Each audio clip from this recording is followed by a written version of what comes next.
ಮಾನೂರು ಕ್ಷೇತ್ರದ ಮಾಜಿ ಶಾಸಕಿ ಶ್ರೀಮತಿ ಪರಿಮಳಾ ನಾಗಪ್ಪನವರಿಗೆ 75ನೇ ಹುಟ್ಟುಹಬ್ಬದ ಸಂಭ್ರಮ ಏಪ್ರಿಲ್ 1 ಬೆಂಬಲಿಗರು ಹಾಗೂ ನಾಗಪ್ಪ ಅಭಿಮಾನಿಗಳು ಹಾಗೂ ಬಿಜೆಪಿ ಮುಖಂಡರು ಅವರ ನಿವಾಸದಲ್ಲಿ ಕಾಮಗೆರೆ ನಿವಾಸದಲ್ಲಿ ಅವರಿಗೆ ಕೇಕ್ ಕಟ್ ಮಾಡುವುದರ ಮೂಲಕ ಅವರಿಗೆ ಅಪಾರ ಬೆಂಬಲಿಗರು ಶುಭ ಹಾರೈಸಿದರು. ಈ ಸಂದರ್ಭದಲ್ಲಿ ಅವರ ನಿವಾಸದ ಮುಂದೆ ಧಾವಿಸಿದಂಥ ಅನೇಕ ಮುಖಂಡರು ಧಾವಿಸಿ ಶ್ರೀಮತಿ ಪರಿಮಳಾ ನಾಗಪ್ಪನವರಿಗೆ ಹುಟ್ಟುಹಬ್ಬದ ಸಡಗರ ಸಂಭ್ರಮವನ್ನು ಆಚರಿಸಿದರು.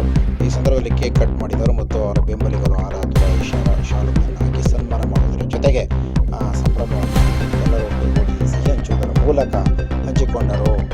ಮಂಗಳ ಪ್ರಕಾಶ್ ಮತ್ತು ಚಾಮರಾಜನಗರ ಜಿಲ್ಲಾ ವೀರಶ ಮಹಾಸಭಾ ಲಿಂಗಾಯತ ಉಪಾಧ್ಯಕ್ಷರು ನಿರ್ದೇಶಕರಾದ ಕೆ ಎಂ ಬಸವರಾಜಪ್ಪ ಮತ್ತು ಉತ್ತರ ಸಂಘದ ಶಿವಪುರ ಅಧ್ಯಕ್ಷರಾದ ಶಿವಪುರ ಮಹದೇವ್ ಪ್ರಭು ಮತ್ತು ಮಂಗಳ ಪ್ರಕಾಶ್ ಮತ್ತು ಕಾಮಗೆರೆ ಮಧು ಸೇರಿದಂತೆ ಅನೇಕ ಮುಖಂಡಗಳು ಸುತ್ತಮುತ್ತಲ ಸ್ಥಳೀಯ ಕಾಮಗೆರೆ ತಾಲೂಕು ಪಂಚಾಯತ್ ಹೆಸರು ನಟೇಶ್ ಸೇರಿದಂತೆ ಅನೇಕ ಮುಖಂಡಗಳು ಈ ಸಂದರ್ಭದಲ್ಲಿ ಹಾಜರಿದ್ದು ಶ್ರೀಮತಿ ಪರಿಮಳಾ ನಾಗಪ್ಪನವರಿಗೆ ಶುಭ ಹಾರೈಸಿದರು. ಶಾಗ್ಯ ಕೆಂಪಣ್ಣ ಮತ್ತು ಅನೇಕ ಮುಖಂಡಗಳು ಈ ಸಂದರ್ಭದಲ್ಲಿ ಹಾಜರಿದ್ದು ಕೇಕ್ ಕಟ್ ಮಾಡಿ ಶ್ರೀಮತಿ ಪರಿಮಳಾ ನಾಗಪ್ಪನವರಿಗೆ ಶುಭ ಹಾರೈಸಲಾಯಿತು.